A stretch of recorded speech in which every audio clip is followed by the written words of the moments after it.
सबका स्वागत है सीएल कैरियर एकेडमी में। चलिए आज के करंट अफेयर्स के हम पढ़ेंगे। रोज सुबह 7:30 बजे आपको करंट अफेयर्स मिलता है सीएल कैरियर एकेडमी पर, और सीएल कैरियर एकेडमी पर आप रोज सुबह 7:30 बजे जुड़िए और शानदार करंट अफेयर्स पढ़िए। उसके साथ उसके स्टैटिक जीके और फैक्ट आपको बताए जाएंगे। चलिए आज के प्रश्नों से हम शुरुआत करते हैं। पहला प्रश्न है, चंडीगढ़ में मादक पदार्थों की तस्करी पर सम्मेलन का उद्घाटन किसने किया है? मादक पदार्थों की तस्करी पर जो है सम्मेलन का उद्घाटन किसने किया? ये देखो कहां पर हुआ। पहले तो यानी कि मादक पदार्थों जितने भी ड्रग्स वगैरह जो है, गांजा, इन सब पे जो तस्करी होती है ना, अवैध रूप से जो खरीदा बेचा जाना उसी को तस्करी बोलते हैं। जो तस्करी होती है एक जगह से दूसरी जगह ले जाया जाता है, उस पर चंडीगढ़ में क्या हुआ है, एक सम्मेलन का आयोजित किया गया है और वहां पर उसका उद्घाटन किसने किया? तो आपके पास है चार नाम है, भगवंत मान, जयराम ठाकुर, मनोहर लाल खट्टर या अमित शाह। तो इसका उत्तर हो जाएगा सी, अमित शाह ने किया है ना। मादक पदार्थों की तस्करी पर चंडीगढ़ में हुए सम्मेलन का उद्घाटन हमारे गृह मंत्री अमित शाह ने किया है। एक गृह मंत्री हैं, गृह मंत्री मैं बराबर बताते रहता हूं। और ये परीक्षा एयरफोर्स वाई ग्रुप का होगा, कोई भी हो, इन परीक्षाओं में आता है। अभी पूछा गया था कि हमारे रेल मंत्री कौन है, बहुत सारे स्टूडेंट ने गलत किया होगा, है ना। तो ध्यान रखेंगे, गृह मंत्री और अमित शाह एक और मंत्री है, सहकारिता मंत्री भी हैं, सहकारिता, है ना, सहकारिता मंत्री भी हैं, ये भी याद रखना है। तो गृह मंत्री ने इसका उद्घाटन किया है। अब इसमें कौन कौन लोग शामिल थे? तो यहां पर इस सम्मेलन में भगवंत मान पंजाब के मुख्यमंत्री, जयराम ठाकुर जो है हिमाचल प्रदेश के मुख्यमंत्री, मनोहर लाल खट्टर हरियाणा के मुख्यमंत्री और जम्मू कश्मीर के उपराज्यपाल मनोज सिन्हा भी यहां उपलब्ध थे। और साथ ही साथ जो है हमारे और कई केंद्रीय मंत्री भी यहां उपलब्ध थे।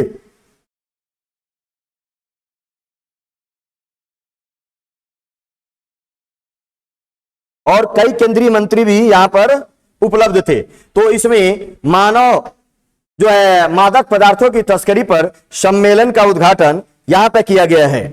विभिन्न एजेंसियों से केंद्रीय मंत्री ने जोर देकर मादक पदार्थों से छुटकारा पाने के लिए गृह मंत्रालय, अन्य मंत्रालय और सभी संबंधितों के साथ समन्वय बनाने पर इन्होंने सबसे बातचीत किया। इसमें शामिल रहे बनवारी लाल पुरोहित पंजाब, हिमाचल प्रदेश, हरियाणा के मुख्यमंत्री, जम्मू कश्मीर के लेफ्टिनेंट गवर्नर, केंद्रीय सामाजिक और न्याय और अधिकारिता मंत्री, केंद्रीय अमित शाह चंडीगढ़ में इनका जो है सम्मेलन को संबोधित किया। तो ये ध्यान रखेंगे मादक पदार्थों की तस्करी। अभी जो है आरपीएफ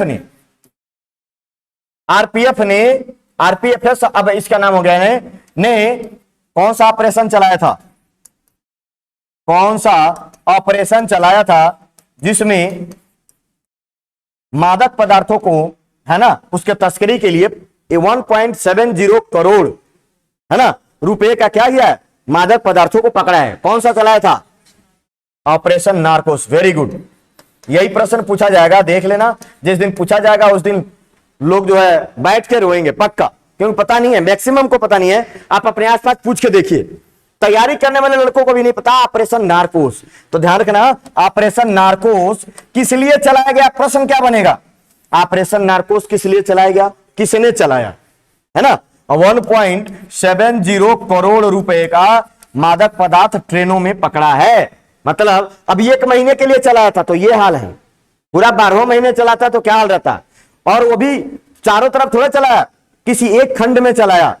तो ट्रेनों से कितना जो है ये चीज होता है, आप ध्यान रखेंगे। अमित शाह, चंडीगढ़ देखो, चंडीगढ़ क्या है, एक केंद्र शासित प्रदेश है। चंडीगढ़ एक केंद्र शासित प्रदेश है और राजधानी भी है। किनकी किनकी राजधानी है? हरियाणा और पंजाब की संयुक्त राजधानी है चंडीगढ़। चंडीगढ़ में एक झील है, काफी फेमस है, सुखना झील।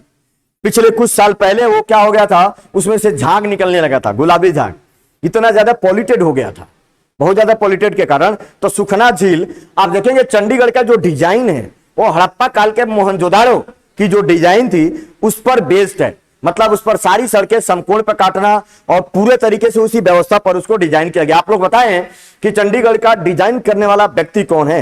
Who is the designer of Chandigarh? Le Corbusier. बिल्कुल सही, सही बताया आप लोगों ने। ये सारी बातें ऐसे ध्यान रखिए, लगातार यही पूछे जाएंगे।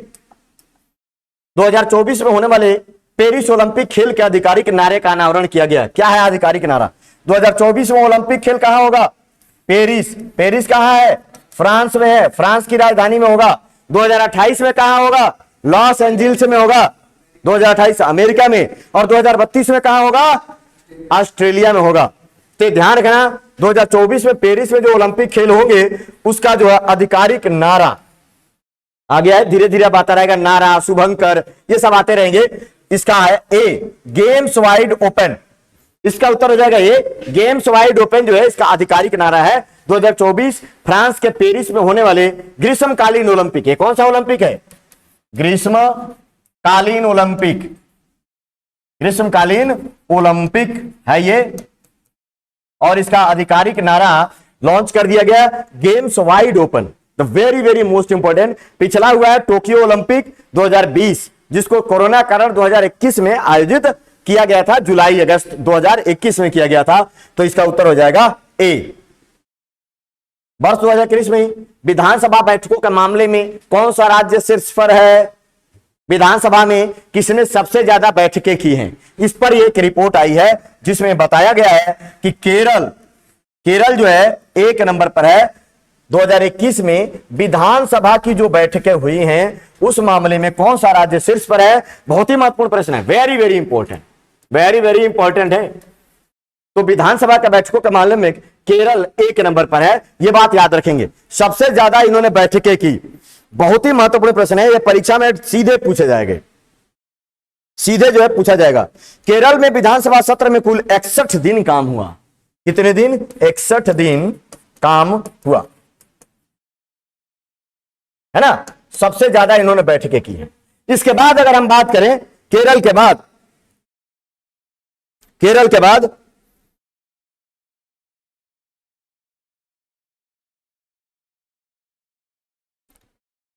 के बाद उड़ीसा और उसके बाद कर्नाटक। केरल के बाद उड़ीसा दूसरे नंबर पर है। उड़ीसा में कुल विधानसभा की जो बैठकें हुई वो हुई 43, इसमें 43 दिन काम हुए थे। कर्नाटक आ जाएगा तीसरे नंबर पर, यहां 40 दिन का काम हुआ था। तो 3 स्थानों पर है केरल, उड़ीसा और कर्नाटक, जिसमें विधानसभा की सबसे ज्यादा बैठकें 2021 में हुई थी। ये याद रखना है आप लोगों को।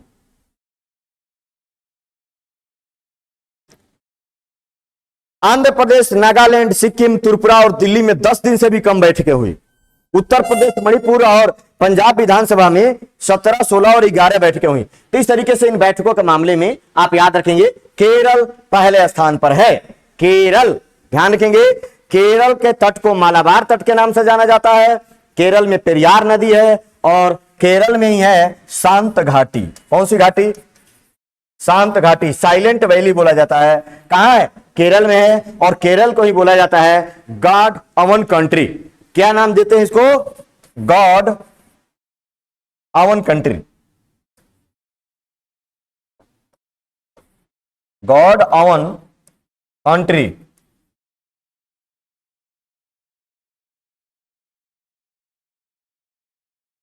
सबसे छोटा राज्य, हाँ, सबसे छोटा राष्ट्रीय राजमार्ग। ये भी एक बहुत जो है ना शानदार प्रश्न होगा। सबसे छोटा राष्ट्रीय राजमार्ग जो है कौन सा है? इसमें केरल में ही है, गॉड अवन कंट्री। ये जरूर याद रखेंगे, परीक्षा में पूछा भी जा चुका। और केरल लिंगानुपात और साथ ही साथ साक्षरता दोनों में नंबर 1 है 2011 जनगणना के अनुसार। पेरियार इसकी सबसे प्रमुख नदी है। इलायची की पहाड़ियां इसी में है। ये सारी बातें आपको ध्यान रखना है। कॉमनवेल्थ खेल 2022 में जूडो में 60 किलोग्राम भार वर्ग में किसने कांस्य पदक जीता है ना। अब देखो कई प्रश्न तो इस प्रश्नों में है। कॉमनवेल्थ 60 किलोग्राम भार वर्ग कांस्य पदक किसने जीता है? विजय कुमार यादव। विजय कुमार यादव ने जीता है ना। आप लोग इसको कलेक्ट करते रहिए लगातार, है ना। आज हम बना रहे हैं, आज जब तक ये वीडियो बन रही है 9 पदक जीता जा चुका है।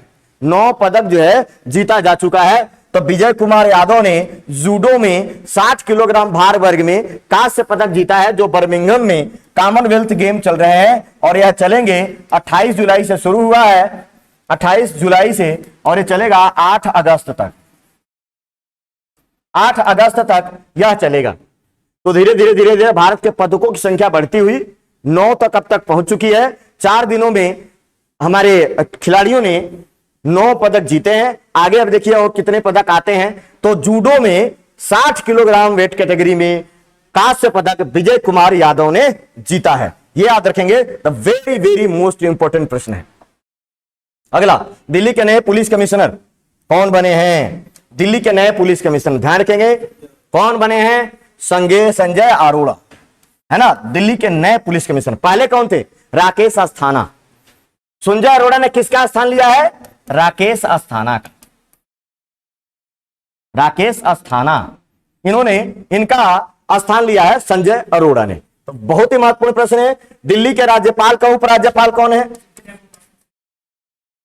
दिल्ली के उपराज्यपाल एलजी बोलते हैं, लेफ्टिनेंट गवर्नर विनय कुमार सक्सेना। ये भी नए ही हैं, विनय कुमार सक्सेना, ये यहां पे नए इसके गवर्नर हैं। मुख्यमंत्री कौन है दिल्ली के? अरविंद केजरीवाल।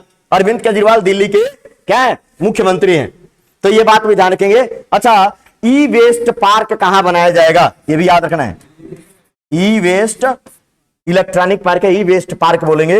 ई वेस्ट पार्क जो है बन रहा है, ये बन रहा है दिल्ली में बन रहा है, ये भी याद रखेंगे। तो दिल्ली से जितने भी प्रश्न हो रहे हैं सबका याद रखना है, बहुत ही महत्वपूर्ण प्रश्न होगा, वेरी वेरी मोस्ट इंपोर्टेंट। ये आपको सारी बातें याद रखना है। तो संजय अरोड़ा दिल्ली के नए पुलिस कमिश्नर। अगला प्रश्न, कारगिल के द्रास सेक्टर की पॉइंट 5140 पहाड़ी, ये पहाड़ी की ऊंचाई इतनी है, को क्या नाम दिया गया है ना? अब देखो इन प्रश्नों में कई प्रश्न है, आपके पूछा जाएगा कारगिल में जो है, कारगिल के द्रास सेक्टर में एक पहाड़ी है जिसकी ऊंचाई कितनी है? 5140, क्या फीट की मीटर? मीटर पहाड़ी है ये, और इसको बोला पॉइंट 5140। अब इसका एक नया नाम दे दिया गया है, गन हिल। इसका क्या नाम दिया गया है? गन हिल नाम दिया गया है ना? तो ये ध्यान रखेंगे। अब ये क्यों दिया गया है? कारगिल विजय के कारण, है ना, और उसको दिखाने के लिए, उसका उत्सव मनाने के लिए, जैसा भी हो ये याद दिलाता रहेगा कारगिल विजय का। इसीलिए इसका क्या नाम रख दिया? गन पॉइंट, अर्थात गन हिल। गन हिल नाम रख दिया इसका, गन हिल। तो आप याद रखेंगे। और ये कहां है? कारगिल। कारगिल कहां है? लद्दाख में। कारगिल जो है लद्दाख में है, और लद्दाख का कौन सा सेक्टर है? द्रास सेक्टर में यह पॉइंट है। तो इस तरीके से बेहद महत्वपूर्ण है। अगर हम बात करें लद्दाख के बारे में, लद्दाख, लद्दाख में एक सोमोरिरी है जो ना वेटलैंड एरिया है। कौन सा? सोमोरिरी वेटलैंड, सोमोरिरी वेटलैंड ध्यान रखेंगे। सोमोरिरी वेटलैंड जो है लद्दाख में है। लद्दाख के एलजी कौन है? आर के माथुर, राधा कृष्ण माथुर, आर के माथुर। आर के माथुर जो है, राधा कृष्ण माथुर लद्दाख के लेफ्टिनेंट गवर्नर है। लद्दाख केंद्र शासित प्रदेश कब बना? 31 अक्टूबर 2019 को यह बना था, लद्दाख केंद्र शासित प्रदेश बना था। तो इस सारी बातों को ध्यान रखेंगे, बेहद महत्वपूर्ण प्रश्न होगा। कारगिल दिवस कब मनाते हैं? 26 जुलाई को कारगिल दिवस मनाया जाता है। ऑपरेशन विजय ध्यान रखना, कारगिल युद्ध में भारतीय सेना के द्वारा चलाया गया क्या? ऑपरेशन विजय। राष्ट्रमंडल खेल 2022 में जूडो में सुशीला देवी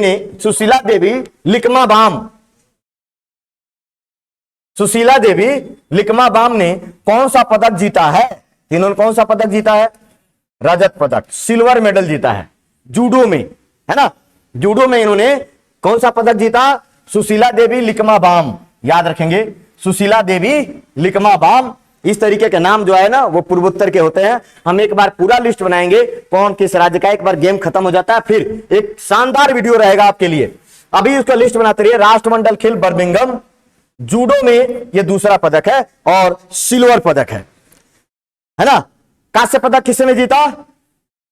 विजय कुमार यादव, है ना? सुशीला देवी ने रजत पदक जीता है। तो आप याद रखेंगे, वेरी वेरी मोस्ट इंपोर्टेंट होगा। मंकी पॉक्स वायरस के लिए निम्न में किसने एक टास्क फोर्स का गठन किया है? मंकी पॉक्स जो है एक तरीके से बहुत ही भयावह स्थिति ले रहा है। भारत में एक व्यक्ति की मौत हो गई है 22 जुलाई को। वो यूएई से आया और जैसे वहां से आया, आने के बाद उसकी मौत हो गई उसी दिन, है ना। वो मंकी पॉक्स एक प्रकार का चेचक के जैसे ये वायरस फैल रहा है। तो ये किया भारत सरकार ने, एक टास्क फोर्स बना दिया है भारत सरकार ने कि इसकी जांच के लिए और इसकी रोकथाम के लिए एक क्या बनाया गया है, टास्क फोर्स। तो अगर ऐसा आए तो किसे बनाएंगे, भारत सरकार। केरल के एक व्यक्ति की मौत हुई है तो भारत सरकार ने एक टास्क फोर्स बनाया है।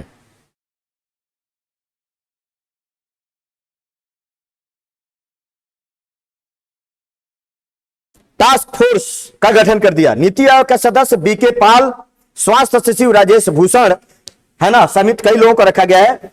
नीति आयोग के सचिव, नीति आयोग के सदस्य हैं बीके पाल, सदस्य वीके पाल, स्वास्थ्य सचिव, है ना, इसमें स्वास्थ्य सचिव को भी रखा गया है जिनका नाम है राजेश भूषण। 1 2 स्वास्थ्य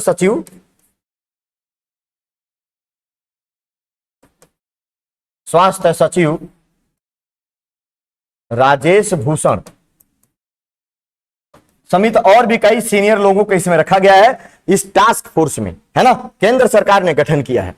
अब चलिए हम ये देखते हैं कि भारत में मंकी पॉक्स से मौत की सूचना मिली और पहली मौत हुई है संयुक्त अरब अमीरात से लौटे 22 वर्षीय पुरुष की, जो मंकी पॉक्स के कारण मृत्यु हो गई थी। 22 जुलाई को मृत्यु हो गई थी, है ना।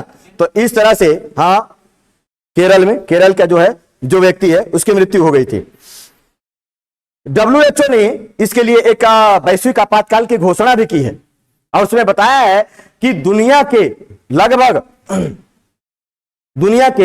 लगभग 75 देशों में मंकी पॉक्स के 16,000 से अधिक मामले पाए गए हैं। दुनिया के 75 देशों में 16,000 से भी अधिक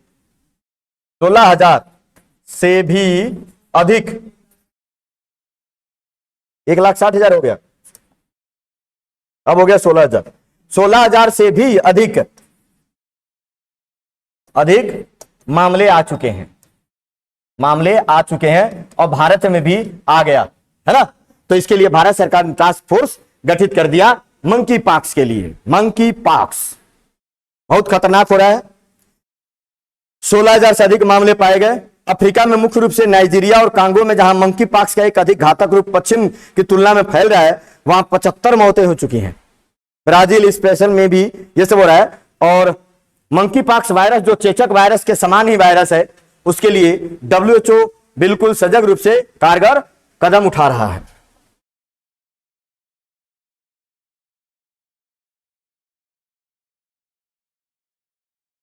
पश्चिम बंगाल के मुख्यमंत्री ममता बनर्जी ने राज्य में कितने नए जिले बनाने की घोषणा की है? तो इसका उत्तर हो जाएगा 7 नए जिले बनाए जाने की घोषणा की है पश्चिम बंगाल की मुख्यमंत्री ममता बनर्जी ने। पहले 23 था, 23 + 7 अब हो जाएगा 30। अब यहां पर 30 जिले हो जाएंगे। बेहद महत्वपूर्ण है, आप ध्यान रखेंगे कहां पर 7 जिले। इस तरीके से जब जिले बने हैं तो परीक्षाओं में पूछा गया है। ध्यान रखना, पश्चिम बंगाल के मुख्यमंत्री ममता बनर्जी ने 7 नए जिले बनाए जाने की घोषणा की है ना। ये आप ध्यान रखना है। पश्चिम बंगाल की राजधानी कहां है? कोलकाता है, ये भी याद रखेंगे। और पश्चिम बंगाल के अभी राज्यपाल कौन है? गणेशी लाल। कौन है? गणेशी लाल। उनको अतिरिक्त प्रभार दिया गया क्योंकि जगदीप धनखड़ को एनडीए ने क्या बना दिया? उपराष्ट्रपति उम्मीदवार। तो आप इसको ध्यान रखें। पश्चिम बंगाल में ही भारत का सबसे बड़ा आर्द्रभूमि है सुंदरवन। क्या है? सुंदरवन भारत का सबसे बड़ा आर्द्रभूमि है। सुंदरवन डेल्टा पश्चिम बंगाल के तटीय किनारे पर है, जो दुनिया का सबसे बड़ा नदी डेल्टा है ना। किसके द्वारा बनाया गया है? गंगा ब्रह्मपुत्र नदियों द्वारा बनाया गया सुंदरवन। सुंदरवन इसलिए नाम पड़ गया है क्योंकि वहां एक सुंदरी नाम का पौधा पाया जाता है, वृक्ष सुंदरी नाम का। और ये मैग्रोव होते हैं। मैग्रोव तटीय इलाकों, दलदली इलाकों में ही क्या होते हैं? ये पाए जाते हैं, मैग्रोव वन, है ना। तो इसी सुंदरी नाम के कारण उसका सुंदरवन हो गया। और ये पश्चिम बंगाल में है, तो ये भी आपको याद रखना है। पश्चिम बंगाल जो है, इसके साथ कितने देशों की बाउंड्री लगती है? किन किन देशों की बाउंड्री लगती है? बताएं। पश्चिम बंगाल के साथ बांग्लादेश की लगेगी, भूटान की और नेपाल, इनकी अंतरराष्ट्रीय बाउंड्री लगती है। और कितने राज्यों के साथ इसकी सीमा लगती है? उड़ीसा, झारखंड, बिहार, सिक्किम और आसाम, 5 राज्यों के साथ सीमा लगती है। ध्यान रखना, ऐसे प्रश्न कभी पूछे जा सकते हैं, पूछा भी गया है ना, क्योंकि पश्चिम बंगाल यहां से ऐसे चलते हुए इस तरीके से यहां से जाके ऐसे मुड़ आता है यहां तक, है ना। ये पूरा इसका असम वाला भाग है। यहां पर देखो, ये इन राज्यों से मिलेगा, इधर 3 राज्य होंगे। तो ये आपको याद रखना है पश्चिम बंगाल के बारे में। अपने मूल सहयोगियों के साथ विलय के बाद कौन सा बैंक दुनिया का शीर्ष 10वां सबसे मूल्यवान बैंक बन जाएगा? 10 मूल्यवान बैंकों में इसका नाम आ जाएगा 10वां। कौन सा हो जाएगा? HDFC। HDFC, D is the right answer, HDFC हो जाएगा। अपने मूल सहयोगियों के साथ विलय के बाद कौन सा बैंक दुनिया का शीर्ष 10वां सबसे मूल्यवान बैंक बन जाएगा? यह बात याद रखना है, जो वेरी महत्वपूर्ण है, बहुत ही महत्वपूर्ण है ना। HDFC पूरा नाम क्या है? HDFC भी पूरा नाम आता है हाउसिंग डेवलपमेंट फाइनेंस कॉर्पोरेशन। क्या है? Housing development finance corporation, HDFC। ये एक निजी क्षेत्र का बैंक है, निजी क्षेत्र का, जैसे ICICI है उसी तरीके से ये निजी क्षेत्र का है। अब दुनिया का 10वां सबसे मूल्यवान बैंक बन जाएगा, याद रखेंगे, इनके अपने कुछ सहयोगियों के विलय के बाद, है ना। तो इसका उत्तर हो जाएगा डी, HDFC। हाल ही में स्वामी विवेकानंद युवा शक्ति योजना का शुभारंभ कहां हुआ है? स्वामी विवेकानंद युवा शक्ति योजना का शुभारंभ कहां किया गया है? ये याद रखना है, विवेकानंद के नाम पर, है ना। तो ये कहां किया गया है? तो यह किया गया है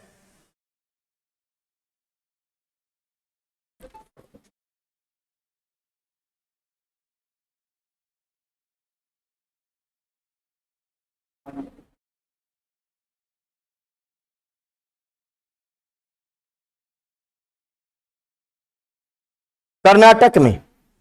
कहां किया गया है? कर्नाटक में।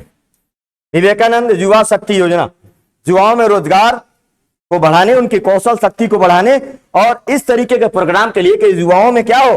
कौशल शक्ति बढ़े, कौशल क्षमता विकास, कौशल क्षमता विकास को माध्यम बनाकर क्या किया गया है? ये ध्यान रखना कि विवेकानंद युवा शक्ति योजना युवा से नहीं, युवाओं के लिए है ना। कौशल क्षमता विकास के लिए, रोजगार को जो है उनको दिलाने या रोजगार की समस्याओं को कम करने के लिए यह किया गया है। तो इसको याद रखना है। कर्नाटक, कर्नाटक की राजधानी कहां है? बेंगलुरु, सिलिकॉन सिटी भी बोलते हैं इसको, सिलिकॉन सिटी, है ना। और इसरो का मुख्यालय भी बेंगलुरु में है। बेंगलुरु में IISc, है ना, भारतीय विज्ञान संस्थान भी है बेंगलुरु में। अब देखो, कर्नाटक के CM कौन है? बसवराज बोम्मई, बसवराज बोम्मई। और इसके राज्यपाल गवर्नर थावरचंद गहलोत, थावरचंद गहलोत, ये क्या है? इसके गवर्नर है कर्नाटक के। अब देखेंगे कर्नाटक में न्यू मंगलोर बंदरगाह है। न्यू मंगलोर बंदरगाह कहां आता है? कर्नाटक में रहता है। कर्नाटक का पुराना नाम है मैसूर। मैसूर का नाम ही क्या रखा गया? कर्नाटक रखा गया 1973 में। यह बात भी ध्यान रखना है, कर्नाटक एक बहुत ही स्ट्रेटेजिक पार्टनर है भारत का। कर्नाटक में ही इसरो का उपग्रह नियंत्रण केंद्र भी है। उपग्रह नियंत्रण केंद्र, उपग्रह नियंत्रण या संचालन केंद्र भी बोला जाता है, संचालन केंद्र। और कहां है ये? हसन में। हसन कहां है? हसन, हसन या हासन, हासन जगह है जहां पर इसका उपग्रह नियंत्रण केंद्र है, कर्नाटक में। कर्नाटक में Bandipur national park, Kudremukh national park, Nagarhole national park, Anshi national park, सब इसके नेशनल पार्क हैं। ये भी याद रखेंगे आप लोग। हाल ही में कहां पर मिंजर मेला आयोजित हुआ है? मिंजर मेला, इस तरीके के प्रश्न खूब आ रहे हैं। कल मैंने खेड़ मेला बताया था। खेड़ मेला कहां है? खेड़ मेला पंजाब में, ध्यान रखना, आयोजित होता है। मिंजर मेला कहां आयोजित होता है? तो हरियाणा, उत्तर प्रदेश, हिमाचल प्रदेश या उत्तराखंड? तो मिंजर मेला जो है हिमाचल प्रदेश में, हिमाचल प्रदेश में मिंजर मेला। खेड़ मेला ध्यान रखना, खेड़ मेला या इसको खेड़ उत्सव भी कहते हैं, खेड़ उत्सव, ये होता है पंजाब में। ऐसे याद रखना है, ये सारे प्रश्न आएंगे तो हो नहीं पाएंगे। जो एग्जाम दे के आ रहे हैं उनसे पूछो किस तरीके की प्रश्न उनके पूछे जा रहे हैं उनके परीक्षाओं में। दिल्ली पुलिस का जो दिल्ली का एग्जाम हुआ था उसमें देखो कितने खतरनाक प्रश्न आए हैं।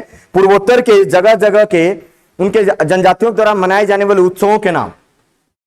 तो हिमाचल प्रदेश में खेड़ मेला, मिंजर मेला याद रखेंगे, एक बहुत ही प्रसिद्ध और सांस्कृतिक मेला है। हिमाचल प्रदेश के बारे में जानिए। हिमाचल प्रदेश के सीएम कौन है? जयराम ठाकुर। जयराम ठाकुर है हिमाचल प्रदेश के सीएम। बहुत ही महत्वपूर्ण बात है और वेरी वेरी मोस्ट इंपॉर्टेंट। अब देखिए हिमाचल प्रदेश में अगर देखें, हिमाचल प्रदेश में जो है दर्रों के नाम जो मैं बराबर बता रहा हूं आप याद रखना, जरूर पूछा जाएगा। कौन कौन से दर्रे हैं? बाड़ालाचा, रोहतांग, सिप किला। सिप किला है ना, आपको याद रखना है, सिप किला, बाड़ालाचा, इसका कुछ क्षेत्र लद्दाख में भी आएगा, बाड़ालाचा, रोहतांग, रोहतांग है ना, ये सब जो है यहां पे दर्रे हैं, आपको याद रखना है। Great Himalayan national park, great Himalayan national park कहां पे है? कहां है? हिमाचल में। Great Himalayan national park, national park, इसकी राजधानी कहां है? शिमला। और धर्मशाला भी एक राजधानी है इसकी। धर्मशाला में ही तिब्बती धर्मगुरु दलाई लामा का क्या है? आवास बनाया गया है भारत सरकार के द्वारा। हाल ही में एग्रीकल्चरल इंफ्रास्ट्रक्चर फंड पुरस्कार किसने प्रदान किए हैं? कई लोगों को इसमें दिया गया है। तो एक प्रश्न तो यह बनेगा कि एग्रीकल्चरल इंफ्रास्ट्रक्चर पुरस्कार 2022 किसके द्वारा दिया गया है? किसके द्वारा? नरेंद्र सिंह तोमर के द्वारा दिया गया है। एग्रीकल्चरल इंफ्रास्ट्रक्चर फंड पुरस्कार नरेंद्र कुमार तोमर के द्वारा यह पुरस्कार दिए गए हैं। बेहद महत्वपूर्ण प्रश्न है, आप याद रखेंगे, है ना। कृषि के क्षेत्र में, कृषि क्षेत्र के कई पुरस्कार है। एग्रीकल्चर मतलब कृषि क्षेत्र। अभी मैंने बताया था कि जो है 11वां कृषि संगणना शुरू हुई है। कृषि संगणना, इसको गणना भी बोलते हैं। 11वां कृषि संगणना शुरू हुआ है। इसके पहले 10 हो चुका है। 11वां कृषि संगणना की शुरुआत हो चुकी है। और इसकी शुरू किसने किया? शुरुआत किसने किया भाई? कृषि मंत्री ने। कृषि मंत्री कौन है भारत के? नरेंद्र सिंह तोमर। यही है नरेंद्र सिंह तोमर, ये कृषि मंत्री हैं, कृषि मंत्री हैं। तो इस पर और प्रश्न बनेंगे, हम बनाएंगे आपको। और उसके बाद कृषि संगणना से भी एक शानदार वीडियो आपको मिलेगा। शुरुआत कृषि मंत्री ने कर दिया है, कृषि संगणना। और इसके बाद बहुत सारे इनसे प्रश्न होंगे, बहुत ही महत्वपूर्ण टॉपिक से यह प्रश्न बनेगा। तो ध्यान रखिएगा, नरेंद्र सिंह तोमर ने किया है। हाल ही में अखिल भारतीय डीएलएसए बैठक का उद्घाटन किसने किया?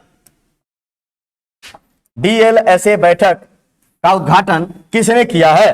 4 ऑप्शन है, नरेंद्र मोदी, अमित शाह, पीयूष गोयल या कोई नहीं। तो इसका उद्घाटन किया है नरेंद्र मोदी के द्वारा। डीएलएसए बैठक अखिल भारतीय लेवल पर नरेंद्र मोदी, भारतीय प्रधानमंत्री, पीएम इंडिया, है ना। याद रखेंगे, ये तो सबको याद रखने वाली बात नहीं।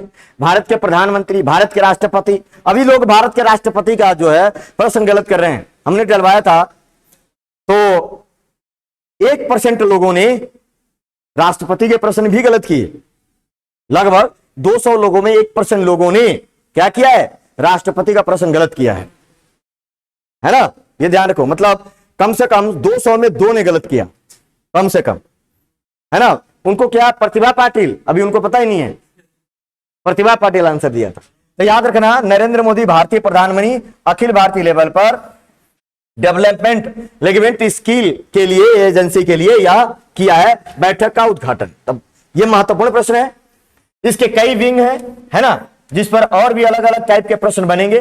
डीएलएसए बैठक का उद्घाटन हुआ है और यह उद्घाटन जो है कल ही हुआ है, इस पर और भी प्रश्न बनेंगे जो इसके कार्यक्रम किए जाएंगे। तो याद रखिएगा, Narendra Modi is the right answer. किसका? हाँ, नई दिल्ली, बैठक जो इसकी नई दिल्ली में हुई। किस देश के राष्ट्रपति भारत की आधिकारिक यात्रा पर आए हैं? ध्यान रखना, यह प्रश्न अवश्य हो। किस देश के राष्ट्रपति? मालदीव के। क्या नाम है उनका? इब्राहिम मोहम्मद सालेह या सालिह। इब्राहिम मोहम्मद सालिह भारत के आधिकारिक यात्रा पर आए हैं, है ना। और भारत के सेनाध्यक्ष किस देश के आधिकारिक यात्रा पर गए, वापस आ गए? भूटान। कौन गए थे? मनोज पांडे। सेनाध्यक्ष मनोज पांडे भूटान की यात्रा पर गए थे और ये अब भारत की यात्रा पाए हैं। नरेंद्र मोदी ने उनको बुलाया है और बेहद अच्छे तरीके से इनकी आवभगत जो आज की जा रही है। मालदीव के बारे में जानिए। एशिया महाद्वीप का सबसे छोटा देश, एशिया महाद्वीप का सबसे छोटा देश है मालदीव। सबसे छोटा देश, भारत का पड़ोसी भी है, छोटा। एशिया महाद्वीप का सबसे छोटा देश, भारत का पड़ोसी। इसकी राजधानी कहां है? बताओ बताओ, मालदीव की राजधानी। पड़ोसियों के जो है राजधानी नहीं पता, माले, है ना, माले। इसके राष्ट्रपति होंगे और ये हिंद महासागर में है ना, हिंद महासागर। पड़ोसियों के बारे में ध्यान रखें आप लोग, पड़ोसियों के बारे में अच्छी जानकारी रखिए। हमारे जितने भी भारत के पड़ोसी है जिनकी बाउंड्री लगती है या नहीं लगती, तो इस तरीके से हिंद महासागर में एक द्वीपीय देश है और एशिया का सबसे छोटा देश है, भारत के दक्षिण हिंद महासागर में है। मालदीव और भारत के बीच कौन से नंबर की अक्षांश रेखा गुजरती है? भारत और मालदीव के बीच कौन से नंबर की अक्षांश रेखा गुजरती है, अलग करती है? यह प्रश्न हो जाएगा। 8 डिग्री चैनल, 8 डिग्री चैनल या 8 डिग्री की अक्षांश रेखा। 8 डिग्री की अक्षांश रेखा, इसी को बोला जाता है 8 डिग्री चैनल, है ना। ये ध्यान रखेंगे।